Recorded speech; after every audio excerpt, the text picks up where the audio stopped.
Hai guys, selamat datang di channel YouTube Tahu Banyak ID.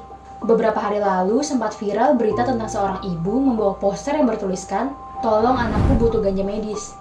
Ibu ini bernama Santi Warastuti. Dia datang ke CFD di Jakarta bersama anak perempuannya yang diketahui mengidap penyakit cerebral palsy. Buat kalian yang nggak tahu, cerebral palsy ini penyakit kelumpuhan otak. Karena otak yang diserang, otomatis orang yang menderita penyakit ini tidak bisa melakukan aktivitas layaknya manusia normal, guys. Berita viral Ibu Santi ini tiba-tiba saja mengingatkan aku soal berita lama. Kisah seorang suami yang menanam ganja untuk mengobati penyakit kelainan istrinya yang berujung sang suami harus dipenjara. Beberapa bulan kemudian, pria itu harus merelakan istrinya meninggal saat dia di dalam penjara.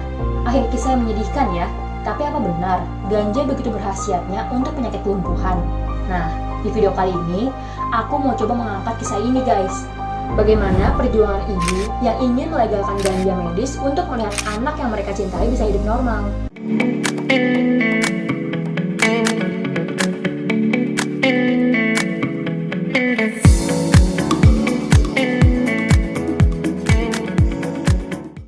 Sebelum jauh kita membahas ganja medis yang sedang diperjuangkan oleh orang-orang seperti Ibu Santi ini, kamu harus tahu dulu dasar ganja medis itu seperti apa. Kalau kamu pikir cara kerja ganja medis itu dilinting, terus anak-anak isep deh kayak rokok. Nah, itu salah. Kalau gitu, direbus terus dimakan kayak lalapan. Itu lebih ngaco. Jadi gini guys, ganja medis yang bakal dikasih ke anak-anak yang menderita cerebral palsy, epilepsi, atau semacamnya, bentuknya bukan daun ganja utuh lagi, tapi udah diekstrak menjadi minyak. Ada juga ganja medis yang bentuknya seperti dupa. Cara gunainnya kayak lilin aromaterapi, dibakar di dalam kamar saat anak tidur siang atau tidur malam. Ganja medis berbentuk minyak ini dikenal dengan nama minyak ganja atau cannabidiol oil, biasa disingkat CBD. Rata-rata negara maju sudah banyak yang melegalkan ganja. Harus digarisbawahi, yang dilegalkan adalah senyawa dari ganja yang dibutuhkan untuk melawan penyakit otak. Ini adalah negara-negara yang melegalkan ganja. Negara maju seperti Amerika dan Uni Eropa udah melegalkannya, baik legal sepenuhnya atau bersyarat. Selebihnya, banyak negara di dunia, termasuk Indonesia, belum berani melegalkannya karena takut akan dampak negatif jika disalahgunakan. Beberapa tahun ini, CBD oil menjadi populer guys. Itu setelah media internasional meliput kisah gadis perempuan pengidap cerebral palsy yang ngalamin kejang 50 kali tiap harinya. Anak ini bernama Charlotte. Di umur 3 bulan, dia udah mengalami kejang-kejang. Fase terparahnya di umur 3 tahun. Charlotte mengalami kejang 300 kali dalam seminggu. Sampai-sampai, dokter yang merawatnya menyarankan agar Charlotte dibikin koma medis aja. Ini maksudnya biar tubuh Charlotte bisa istirahat dari kejang. Capek loh kejang itu. Apalagi ini anak-anak. Fisiknya seberapa kuat sih?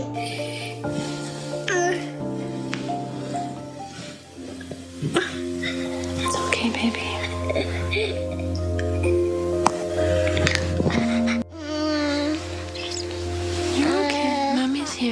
Orang tua Charlotte udah ngelakuin pengobatan ini itu, terapi sana sini, tapi hasilnya nggak efektif. Pernah berbulan-bulan ibu Charlotte pakai Fiji sampai nggak mendengar Charlotte tertawa, nggak mendengar suara anaknya sama sekali. Dia cuma dengar tangisan dan tangisan. Sedih banget. Nah, sampai suatu hari ayah Charlotte, Matt Fiji, menemukan informasi dari video online bahwa ada anak yang menderita epilepsi di negara bagian Amerika yang sembuh dari kejang karena mengkonsumsi ganja. Matt Fiji tergugah untuk mencobanya. Bertemulah keluarga Fiji sama Stanley bersaudara. Keenam saudara ini adalah salah satu petani ganja terbesar dan pemilik apotek di negara bagian Colorado, Amerika Serikat. Jadi gini guys, di dalam ganja itu kan banyak senyawa kimia aktif. Ini yang bikin orang ngeganja bisa nge-fly atau nge-high lah istilahnya. Senyawa kimia dalam ganja yang paling terkenal tuh namanya THC dan CBD. THC ini yang bikin nge-fly guys. Sedangkan para penderita cerebral palsy, senyawa CBD lah yang bisa meredam rasa kejang-kejang itu. Stanley bersaudara mengekstrak ganja menjadi rendah THC tapi tinggi CBD, nggak ada efek nge-fly dan nge-high. Bentuknya jadi seperti minyak guys. Nah, minyak ini diminumkan setiap hari ke Charlotte. Ini foto saat pertama kali ibu Charlotte memberikannya minyak ganja. Kalian tahu apa yang terjadi selanjutnya sama Charlotte? Miracle! Kejangnya turun sebulan cuma 2 kali, itu pun saat dia tidur. Charlotte bisa berjalan, bisa makan sendiri, dan yang paling nyenengin bagi orang tuanya, Charlotte kini bisa banyak bicara dan tersenyum. Ekstrak ganja yang dibuat oleh Stanley bersaudara kini diberi nama Charlotte Swab. Tunggu. Kok berasa jadi sales minyak ganja ya? Aku cuma mau share kisah ini ya guys. Apalagi buat aku, atau mungkin teman-teman yang udah punya anak, pasti bakal ngerasain gimana sedihnya jika anak kita harus hidup dengan tidak sewajarnya. Kisah Charlotte ini menginspirasi banyak orang di dunia. Ada harapan bagi anak-anak yang mengidap penyakit cerebral palsy untuk bisa hidup normal. Tapi sayang, pada tahun 2020, sang ayah Matt Fiji mengabarkan bahwa Charlotte meninggal dunia. Kemungkinan besar karena sakit komplikasi yang dideritanya dan diperparah oleh virus COVID-19 ini. Selamat jalan ya cantik, selesai sudah rasa sakit kamu. Oke guys, kita kembali ke Ibu Santi ini ya. Jadi kalian tahu kan apa yang diperjuangkan oleh Ibu Santi ini? Ibu Santi adalah satu dari banyaknya ibu yang memiliki anak penderita cerebral palsy. Dwi Pratiwi, Navia Murhayanti, dan Santi Warastuti, mereka adalah teman-teman seperjuangan yang menjadi pemohon uji materi ganja medis di Mahkamah Konstitusi. Mereka tergabung dalam perkumpulan wahana keluarga cerebral palsy. Aksi Ibu Santi banyak menuai respon publik. Pro kontra, udah pasti. Bahkan ada juga yang gagal paham kayak gini guys. Aduh mas, ini tuh untuk medis ya. Karena dosisnya keras, kemungkinan gak bakal dijual bebas kayak obat batuk di warung atau apotek. Mungkin ketakutan orang yang gak setuju ganja dilegalkan lebih ke penyalahgunaannya, ya nggak? Nah, solusi ini agak masuk akal nih. Harus izin polisi dan penjualannya hanya di satu lembaga. Misalnya seperti kita nyari darah di bank darahnya PMI. Nah, kalau komentar ini sangat...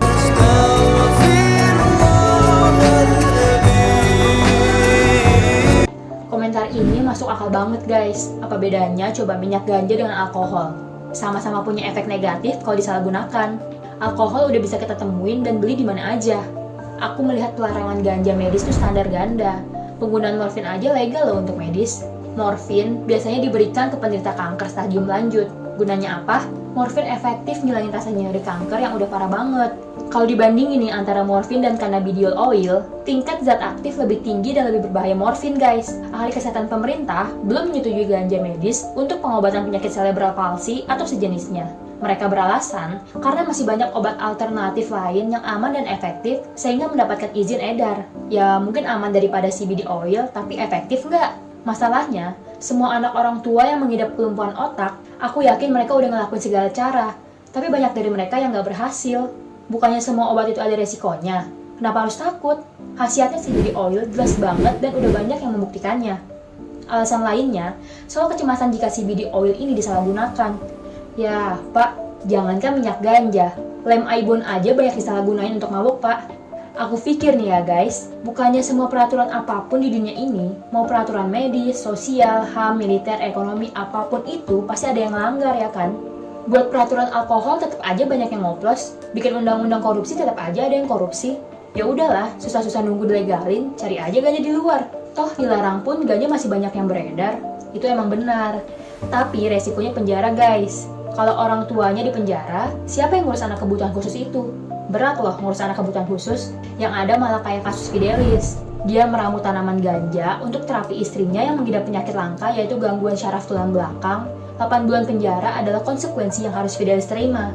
Ketika Fidelis masuk penjara di bulan Februari, tanpa perawatan dari sang suami dan ramuan ganja, kondisi istrinya berangsur-angsur menurun hingga meninggal pada bulan Maret.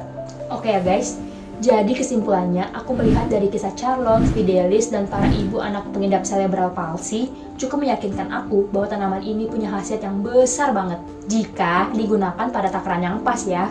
Gak beda jauh pemanfaatannya kayak alkohol, morfin, atau obat keras yang beredar di Indonesia deh.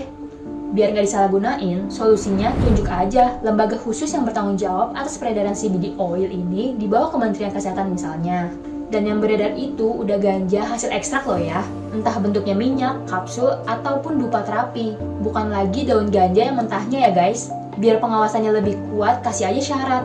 Harus pakai surat dokter, izin kepolisian, atau kalau perlu surat pernyataan RT/RW kalau warga bersangkutan yang tinggal di wilayahnya benar memiliki anak yang menderita cerebral palsy. Jika ada orang yang memiliki ekstrak ganja tanpa surat, polisi dan BNN boleh deh nangkep orang itu. Gimana? Win-win solution kah menurut kamu? Aku berharap pemerintah bisa mengkaji ulang UU Ganja Medis ini, menyusun skema yang baik biar ganja medis bisa diterima oleh masyarakat yang membutuhkan. Naluri seorang ibu manapun mau anaknya bisa hidup secara normal, bermain dengan ceria, dia nakal, lalu menangis, kemudian tertawa hingga bisa melihat mereka tumbuh dewasa dan mandiri. Seketat apapun syarat yang diajukan pemerintah, aku yakin para ibu-ibu ini akan menerimanya daripada dilarang sama sekali. Menurut pandangan kamu gimana guys? Apa kamu mendukung atau malah tidak setuju jika ganja medis ini dilegalkan? Tulis pendapat kamu di kolom komentar ya. Oh ya, Kami lagi berjuang buat ngembangin channel ini. Subscribe dan share kalian ngebantu banget agar kami bisa terus menghadirkan konten-konten yang menghibur serta bermanfaat. Terima kasih yang sudah menonton. See you!